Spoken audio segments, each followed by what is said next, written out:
பத்தியோ இல்ல நம்ம கெரியர் பத்தியோ இல்ல ஏதாவது ஒரு சில பயங்கள் வந்து மனசுல சிலர் ஓடிட்டே இருக்கும். அந்த மாதிரி பயங்கள்ல இருந்து வெளிய வரதுக்கு ஏதாவது ப்ராசஸ்? பயங்கள் வந்து யூசுவலா நான் ஜெனரலா நிறைய பேருக்கு இந்த ஃபியர்ஸ் இருக்கும். எல்லாமே ஒரு எண்ணங்கள் தான். ஃபியர்ன்றது வந்து இட்ஸ் எ தாட். ஒரு இதுல வந்து நேச்சுரலாவே ஃபார் எக்ஸாம்பிள் இந்த ஸ்டூடெண்ட்ஸ்க்கு வந்து பாத்தீங்கன்னா எக்ஸாம் ஃபியர் இருக்கும். எக்ஸாம் ஃபியர்னா அது வந்து ஃபியர் ஆஃப் ஃபர்கெட்டிங்னுவாங்க. படிச்சிருவாங்க ஆனா அது வந்து மறந்துருமோன்ற ஒரு பயம் இருக்கும். அதே மாதிரி ஈவன் ஸ்டேஜ் ஃபியர் இருக்கு. ஸ்டேஜ் ஃபியர்னா அதுவும் நல்லா ப்ராக்டிஸ் பண்ணியிருப்பாங்க.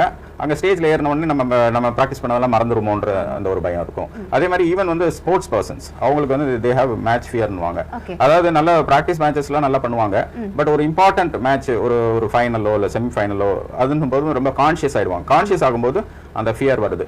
இதை வந்து ஒரு சிம்பிள் வேலை எப்படி ஓவர் கம் பண்றதுன்னா, இப்போ வந்து ஒருத்தர் வந்து இங்கேருந்து இப்போ நீங்களே வந்து வேர் இஸ் யுவர் பிளேஸ், நீங்கள் உங்களோட இடம், நீங்கள் இருக்கிற இடம் இது வீடு.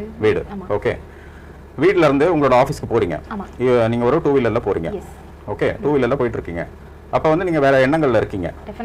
வேற எண்ணங்களில் இருக்கீங்க. ஆனால் உங்களோட 2 வீலர் மாத்திரம் எக்ஸாக்டா ஆஃபீஸ் லொகேஷன் போகுது. நீங்க வந்து ரொட்டீனா போயிட்டு இருக்கீங்க. உங்க வீட்ல இருந்து ஆஃபீஸ் போறீங்க. அது வந்து அந்த எக்ஸ்பீரியன்ஸ், அந்த பிராக்டிஸ் வந்து உங்களுக்கு வந்து சப்கான்ஷியஸ் மைண்ட்ல ஸ்டோர் ஆயிருக்கும்.